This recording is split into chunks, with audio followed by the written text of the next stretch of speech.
बचपन TV pockets. बहुत दिनों पहले की बात है। एक शहर में एक सौदागर रहता था। उसकी 3 पुत्रियां थी। तीनों देखने में अति सुंदरी, एकदम राजकन्या की तरह। सौदागर अपनी बेटियों को बहुत प्यार करते थे, लेकिन छोटी बेटी से उन्हें विशेष प्रेम था। एक बार सौदागर व्यापार के सिलसिले में विदेश जाने लगे तो तीनों बेटियों से पूछा कि वे उनके लिए क्या लाए। बड़ी बेटी ने कहा, मुझे चाहिए एक सोने की थाली। मझली बेटी ने कहा, मुझे चाहिए एक सोने का पंखा। छोटी बेटी बोली, मुझे एक सोने का सेब चाहिए। व्यापार कार्य करने के बाद सौदागर जब लौटने लगे तब बड़ी बेटी के लिए सोने की थाली, मझली बेटी के लिए सोने का पंखा लेकर आए, पर उन्हें कहीं भी सोने का सेब नहीं मिला। दोनों बेटी अपनी इच्छित वस्तु पाकर बहुत खुश हुईं। सोने का सेब नहीं मिल पाने के कारण छोटी बेटी लेकिन दुखी नहीं हुई। उसने पिता से कहा, आप तो अक्सर विदेश जाते हैं, यदि कहीं कभी भी सोने का सेब मिले तो मेरे लिए ले आइएगा। इधर एक राजकुमार घोड़े पर चढ़कर एक राज्य से दूसरे राज्य का भ्रमण करते हुए एक दिन सौदागर के शहर में आ उपस्थित हुआ। रास्ते में चलते चलते सौदागर के घर के पास जब वो पहुंचा तब उसने उसकी छोटी बेटी को देखा। उसे बहुत अच्छा लगा। उसे लगा कि वही उसकी रानी होने के योग्य है। वह सौदागर के पास पहुंचा। सब सुनकर सौदागर ने कहा, तुम्हारी बात सुनकर मुझे खुशी हुई, परंतु मैं राजी नहीं हो पा रहा हूँ। बड़ी लड़की की शादी किए बिना छोटी बेटी के साथ तुम्हारी शादी कैसे कर दूं? यदि तुम राजी हो जाओ तो बड़ी बेटी के साथ शादी करवा सकता है। सौदागर की बड़ी बेटी भी अत्यंत सुंदर थी, वह भी रानी होने के योग्य थी। राजपुत्र ने कहा, मैं आपकी बात पर राजी हूँ।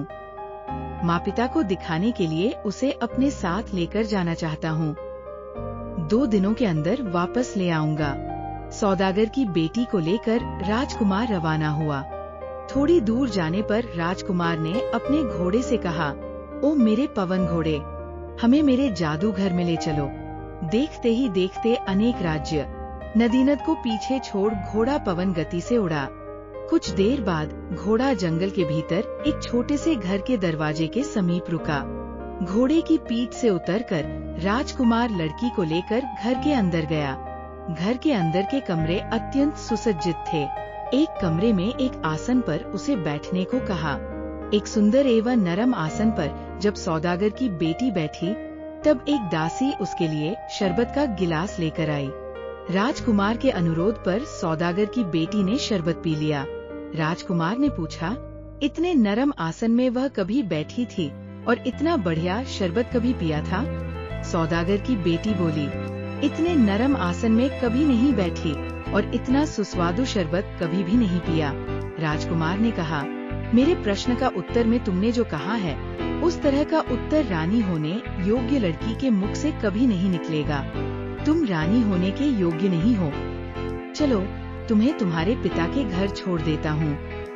राजकुमार सौदागर की बड़ी बेटी को लेकर सौदागर के घर की ओर चला। इसके बाद सौदागर की मझली बेटी को लेकर राजकुमार अपने उसी घर में पहुँचा। उसी तरह की घटनाएं घटीं। नरम आसन में बिठाने एवं शरबत पिलाने के बाद राजकुमार ने उससे भी वही सवाल किए।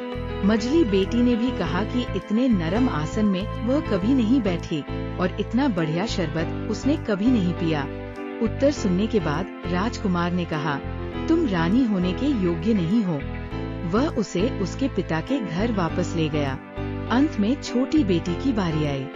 अन्य 2 बहनों की तरह उसे भी नरम आसन पर बैठाया गया एवं पीने के लिए शरबत दिया गया। उसके बाद राजकुमार ने उससे पूछा, इससे भी नरम आसन पर तुम कभी बैठी थी? इससे भी बढ़िया शरबत तुमने कभी पिया है? सौदागर की बेटी हंसकर बोली, माँ की गोद इससे बहुत अधिक नरम है और माँ का दूध इस शरबत से भी अधिक मीठा है। अत्यंत प्रसन्न होकर राजकुमार ने कहा, तुम्हारी जैसी लड़की ही मेरी रानी होने के योग्य है। राजकुमार ने सौदागर की छोटी बेटी को उसके घर पहुँचा दिया। सौदागर सारी बातें सुनकर बहुत खुश हुआ। उसके बाद एक दिन उसने अपनी छोटी बेटी के साथ राजकुमार का विवाह करवा दिया।